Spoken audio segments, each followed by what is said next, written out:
Yes friends, देखिए सुबह का वीडियो बहुत इंपॉर्टेंट वीडियो होता है, इसे ज़रूर देखना चाहिए। आज है बृहस्पतिवार, थर्सडे। निफ्टी 50 की एक्सपायरी एंड बाजार कैसा खुलेगा, कैसा रहेगा, कैसा बंद होगा, सारा हाल आपको अपनी सोच के साथ प्रेषित किया जाएगा। डिस्क्लेमर पढ़ के वीडियो देखिए। डिस्क्लेमर डिस्क्रिप्शन बॉक्स में लिखा है और डिस्क्रिप्शन बॉक्स इस वीडियो की टाइटल को प्रेस करने से खुल जाएगी। लॉस प्रॉफिट वीडियो देखे होगा, आपका अपना होगा, मैं मेरा चैनल जिम्मेदारी नहीं लेंगे। तो दोस्तों, ग्लोबल संकेत वीक हैं, सीधी सी बात है भाई। कल पूरा दिन मेहनत किया, बाजारों पे नज़र रखी, जो दो फ्यूचर्स ग्रीन थे वो रेड हो गए। ग्लोबल संकेत अभी वीक हैं। गिफ्ट निफ्टी 56 पॉइंट डाउन चल रहा है, 56 पॉइंट डाउन है गिफ्ट निफ्टी।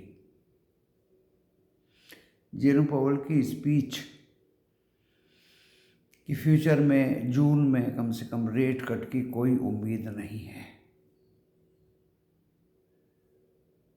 क्रूड डाउन आया है। ईरान और इजराइल का कन्फ्लिक्ट थोड़ा कूल ऑफ हुआ तो क्रूड डाउन आया। क्रूड इसलिए डाउन नहीं आया दोस्तों, यूएस इन्वेंट्री ज़्यादा हो गई थी, वहाँ से क्रूड ऑयल रिलीज हुआ है। वोडाफोन का आईपीओ एफपीओ आएगा आज, बहुत बड़ा आईपीओ है दोस्तों। टाटा कम्युनिकेशन Q4 प्रॉफिटेबिलिटी में कमी आई है। और आज आएंगे दोस्तों बजाज ऑटो, इन्फोसिस, जो मैं कई दिन से कह रहा हूँ, एंड HDFC लाइफ के रिजल्ट्स। IMF ने जीडीपी, इंडिया की जीडीपी के अनुमान थोड़े बढ़ाए हैं, लेकिन इन्फ्लेशन भी साथ के साथ बढ़ती हुई बताई है।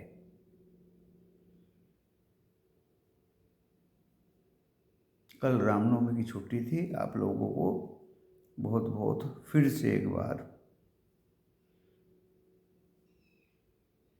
उसके उपलक्ष्य में मुबारकबाद। अगली छुट्टी भी बुधवार को ही आएगी दोस्तों। जो इत्तेफाक बात हो रही है वो बता रहा हूँ आपको पहले भी बुधवार, ये भी बुधवार, और अगली भी 1 मई को बुधवार।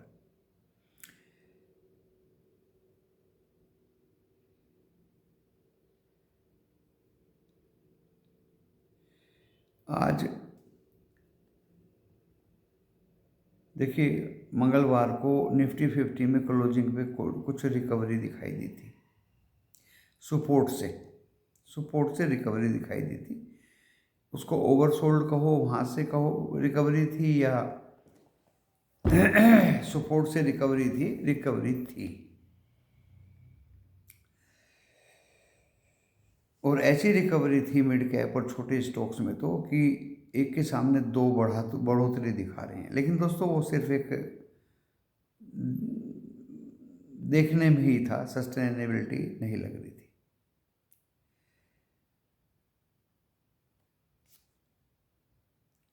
बाकी आज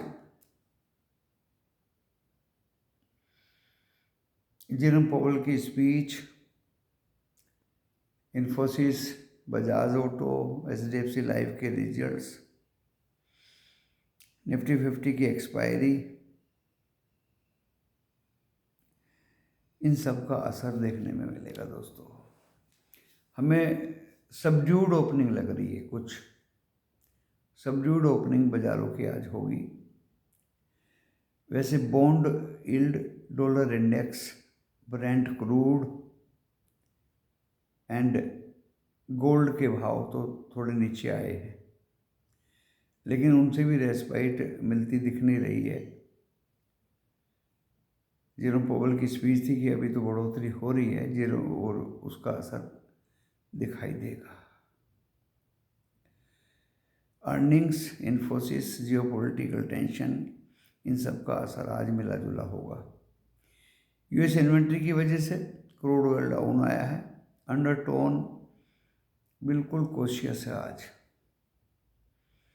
तो दोस्तों, किसी की प्रिडिक्शन का कोई गलत नहीं है, बाजार ही इस तरह के चल रहे हैं, ना कॉल में प्रॉफिट ना पुट में प्रॉफिट।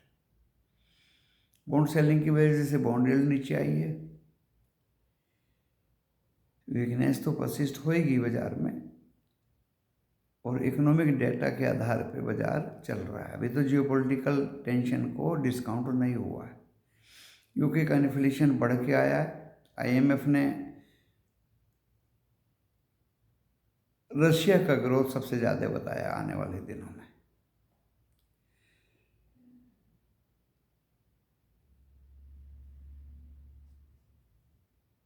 तो आज का कुल मिला के क्रिटिकल डे है, बहुत ही कॉशियसली प्ले करना है दोस्तों।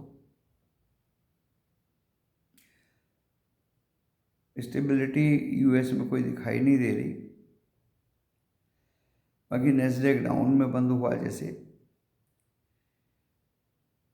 और S&P 500 भी नीचे में ही बंद हुआ, इसलिए कोई स्टेबिलिटी दिखाई नहीं दे रही है। Infosys, Bajaj auto, HDFC life के रिजल्ट्स आएंगे। टाटा कम्युनिकेशन के वो थोड़ी प्रॉफिट कम आए हैं, एंड ICICI लोम्बार्ड का रिजल्ट्स ठीक है, एंजल वन भी ठीक है, वोडाफोन का FPO आज खुलेगा, ब्रिगेड एंटरप्राइज मार्जिन्स ठीक हैं, सनटेक रियल्टी का मिला जुला है लेकिन कमज़ोर नतीजे हैं। अंबुजा सीमेंट में अडानी की 70% इक्विटी हो गई है, कैपेसिटी बढ़ाने की कोशिश कर रहे हैं। बायोकॉन डायबिटिक एक दवाई निकाली है, उसका भी रेवेन्यू बढ़ने की उम्मीद आने वाले दिनों में। जुबिलेंट इनग्रेविया का भी ठीक ठाक है। अब आपको लेवल्स बता देता हूँ जिसके आप इंतजार कर रहे हैं। सुबह सुबह 22,050 मैंने ट्यूसडे को दिया था सबसे लोवेस्ट। आज दोस्तों लोवेस्ट है 807, 21,807। अब देख लीजिए आप, अगर ये 22,290 के ऊपर निकलता है तो ही हम थोड़ी बहुत मजबूती देख सकते हैं, अदरवाइज। और लास्ट में 481। बात आती है बैंक निफ्टी की, 47,321 काटता है, तो ये 47,000 को भी काटेगा दोस्तों, और ये जाएगा फिर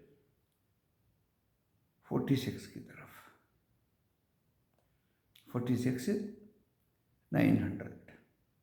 जब तक ये 47,711 ना काट दे, स्टेबिलिटी और मजबूती की आप उम्मीद बाज़ारों में ना करें, बाज़ारों में ना करें।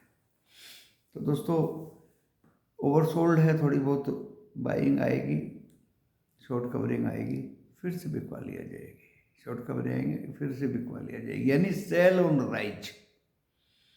मैं इसको बाई ऑन डिप भी नहीं कह सकता आज। ऐसे संकित बाजार हैं दोस्तों। आगे मैंने कल कुछ बता ही दिया था आपको। वर्ल्ड ओवर भी एशिया जो खुले हैं, मिले जुले हैं, इतनी ज़्यादा मजबूती नहीं है।